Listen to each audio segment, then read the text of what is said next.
playing some music in the background, very low, but I'm going to be playing some music from the band I'm talking about today, and I hope it all works. Video and my voice, and maybe one won't drown out the other. I don't know. Maybe it could. I'm not sure, but I'm gonna try it anyway. You will be my guinea pigs. Don't you feel lucky?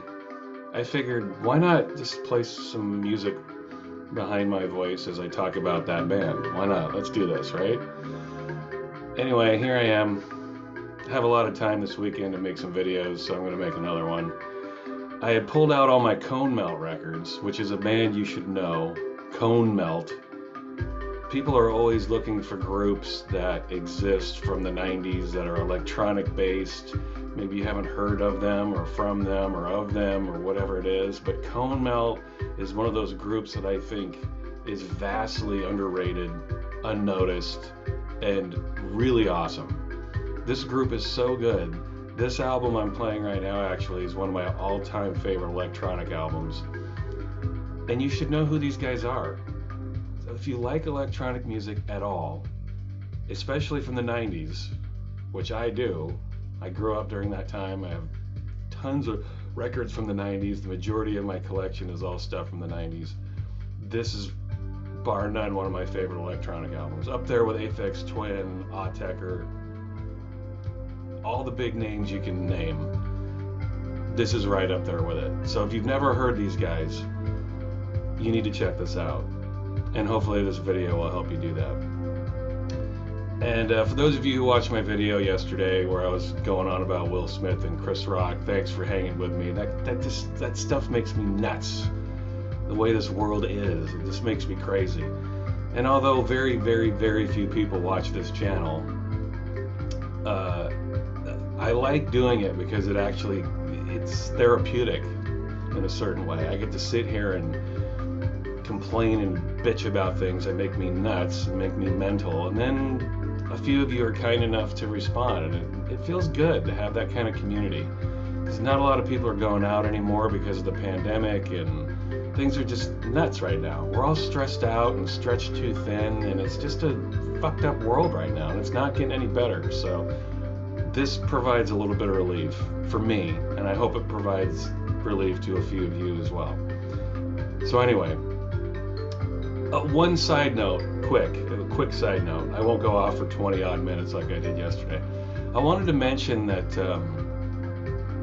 I went to Amoeba Records in Hollywood a couple weeks ago, and I haven't really been to any record stores in a long time. It's become one of those things where if you want a record, it's easier to just find it online and pay for it and you get it. It saves you a lot of time rather than having to go in and risk COVID and a bunch of people standing around picking their noses and touching records, and then you go in there and they don't have what you want anyway. It sucks. It's a waste of time, and thumbing through records is just not a good idea these days with COVID, I think. I'm not looking to go into any record stores. I haven't been in one in a long time. But I have been to Amoeba Hollywood probably 20 times in my life. I live up in Washington State, right outside of Portland, Oregon. And, you know, I used to go to record stores all the time, and I used to go to Amoeba. I'd go down there to DJ, and I went down to LA a number of times for my previous job, and every time I was around LA, I'd make a point of going to Amoeba. I went there a few weeks ago, and my God, it's a mess. Like I was so disappointed to see what's happened to Amoeba. They changed their location, and it's much more of a cattle call now. The store is really, really small, tiny. And then it was nothing but empty band cards. You know how you go through the bins and there's a card of the band you want, and you're like, okay, there's Depeche Mode, let me look through here. 75% of every band card they had was empty. They just didn't have anything. And the stuff they did have were like reissues from the past year or so. I've never been so disappointed in a record store experience. The record stores here in Portland, Oregon are better. I don't know what's going on with Amoeba. I don't know if they're saving all their good stuff to sell online. Maybe they are. I would kind of understand that, but their new store in Hollywood is a joke. So I don't know. If you're in Hollywood and you're thinking about going to Amoeba, think twice. There's nothing there. It's like a vast wasteland of nothingness. They had a couple of decent records up on the wall, up on the pillars, and they go and they take them down, but I was so disappointed. I walked out of there and didn't buy a single thing, which is insane. If you've ever been to Amoeba Records in Hollywood, you can't go out of that place in the past anyway. You couldn't go out of that place without a stack of records. I left without a single thing. I don't know if it was a transitory thing, like maybe they were still unpacking records, but man, there was nothing. I found a couple of box sets that I wanted that were fairly priced, but then I looked at the details and they were missing records and the boxes were chipped up and damaged and very disappointing. It's a very sad decline for Amoeba Records. And the other thing too is it gets small. Like, those of you who went to the last Amoeba in Hollywood, it was huge. It was an upstairs, it was vast. There was more than enough room to go through records for hours. The new place, everyone's crammed in there. It's like a bunch of cattle.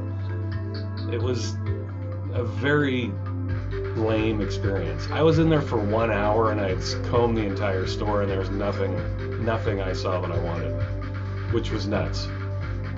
I never thought I'd say that I left with Amoeba Records without buying anything, but that was the case. So yeah, I hope Amoeba figures their shit out, because man, maybe it was a bad day, I don't know, but I went in there on a weekend and there was nothing. So anyway, that's my side note for today. If you're going to Amoeba Hollywood, beware. Anyway, let's get to Conemelt, shall we? This was a band.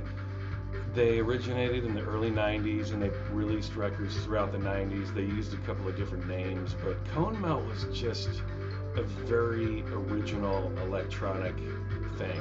It was 3 guys and they made this lo-fi acid dance music. And a lot of their stuff was really crunchy and dancey. Some of it's kind of a little more down-tempo and ambient, as you can hear, hopefully, in the background here.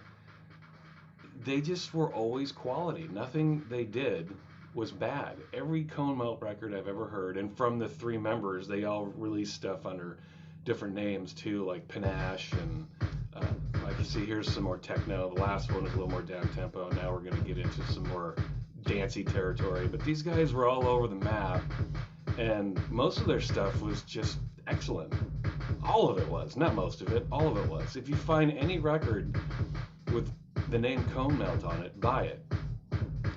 And the reason I wanted to play this in the background is it's hard to describe. Like, it just kind of has its own feel. Rather than me sitting here mumbling about what it sounds like, you can hear it for yourself. Let me turn it up a little bit.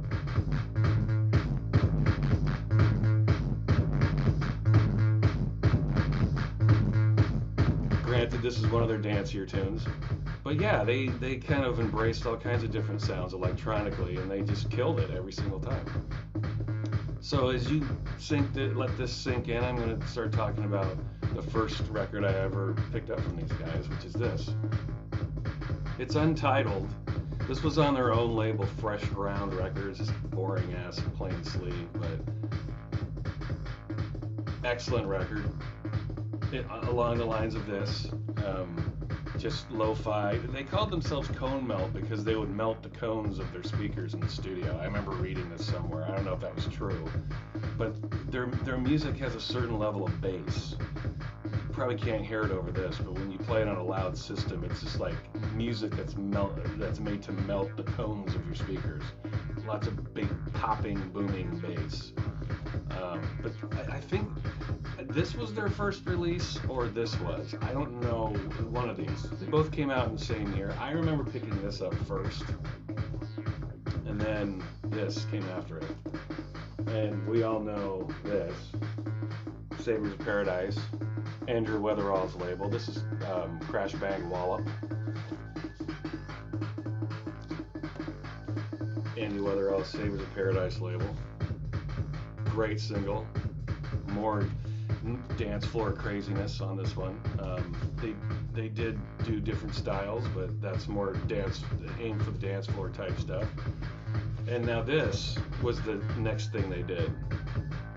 one of the most awesomely titled albums of all time, You Fuckers Fuck. And this is the record I'm playing right now. This is side one. I'm starting at the beginning here, playing this through.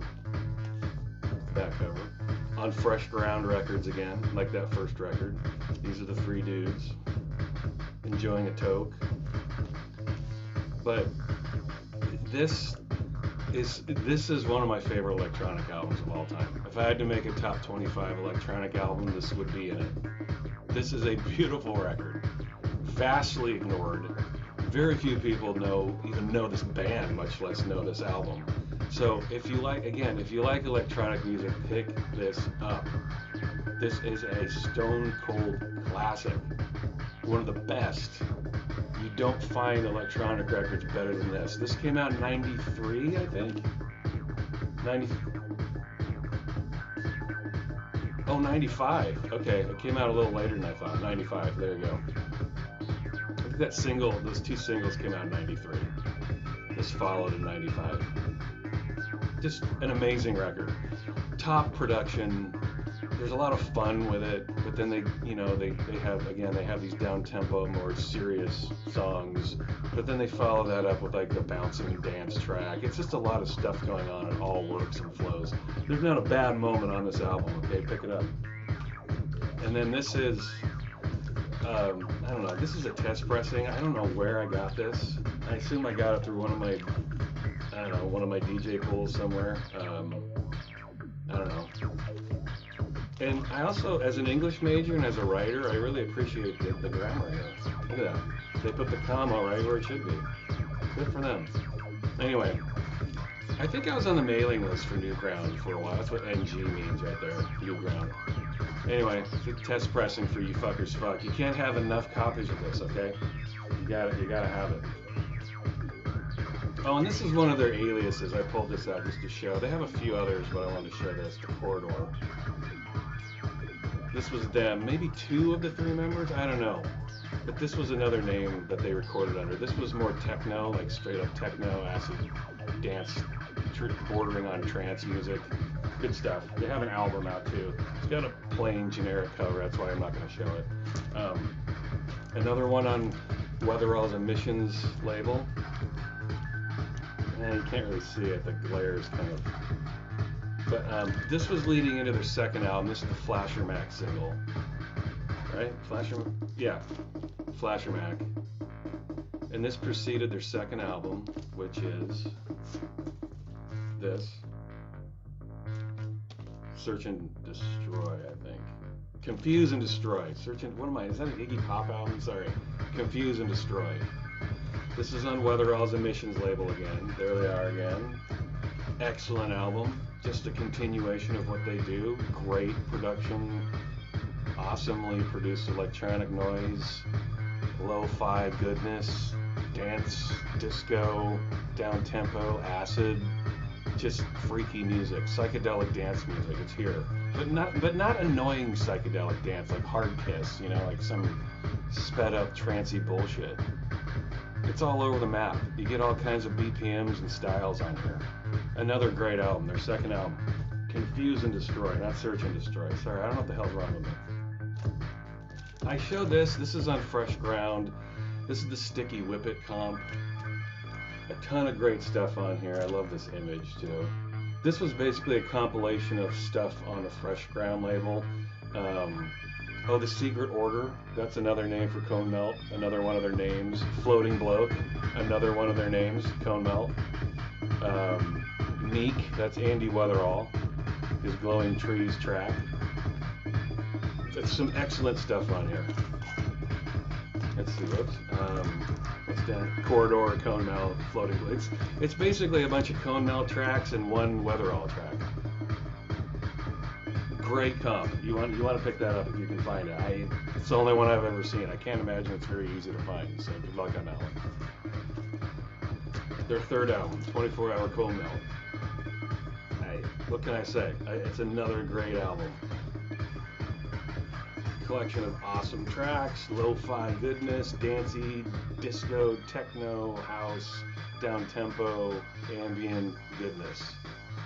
Two records worth. their third and most excellent album, 24 Hour Conemelt. Grab that one if you can. That led into the late 90s. I think this came out in 98. Yes, 98, I got it right. Artificial Time Stretch Lady. Great title for what this music sounds like. Very strange, very psychedelic, very dancey, all kinds of things going on here. Artificial Time Stretch, check that one out. Another single from this album, The Last De-icer. As you can tell, they had a sense of humor, cover, title's kind of cool. I think you've got 3 tracks total here. Yeah, you have 3 tracks. Again, anytime you see this name, pick it up. This is absolutely worth it, and I don't think these later ones are hard to find. I don't think you're gonna walk into a store and find You Fuckers Fuck or Confuse and Destroy. You're not gonna see those. Those are long gone. They were hard to find at the time. I can't imagine they're easy to find now. These are a little easier to find, I think. These came out on the Ill label, I think. Yeah, Ill label. And these are just easier to find, more mass-produced, but no less awesome. Well, I wouldn't say that. I think their first 2 albums are incredible. It's not like they trailed off, but this stuff's a little more produced, a little more slick, I guess. It doesn't make it worse. It's just different. I prefer the super lo-fi stuff of their earlier days.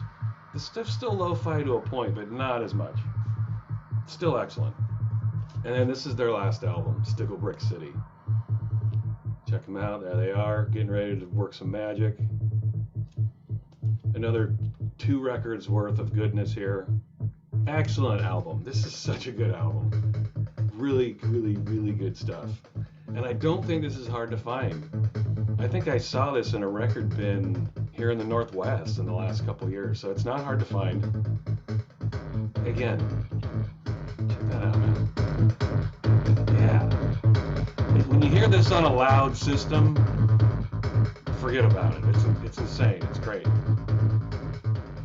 Anyway, again, anything with Conemelt, check it out. Do it. Don't think about it. Stop thinking about it. Do it. Don't think about it. Just buy it. Anything with Conemelt. Another fantastic example of what these guys did. I don't know what they're doing now. I haven't seen anything with the name Conemelt on it in over 20 years. I know they all did stuff with other names, and maybe they did some other production work, but I haven't really seen much anything that they've done lately. So I don't know. Conemelt dudes, if you're out there, where are you, man? Make some more music. How about a comeback tour? How about you do You Fuckers Fuck in its entirety, like the Pixies did with Doolittle? There'll probably only be 20 people there, but so what? It'd be totally worth it. Okay, there's my Conemelt video today. I'm going to keep it a little shorter than yesterday with my, what was my video I did? Night's Rep. I forgot, all right? I have a lot of records. I get confused sometimes. So anyway, thanks for hanging with me. And let's just enjoy a few more seconds of this, shall we?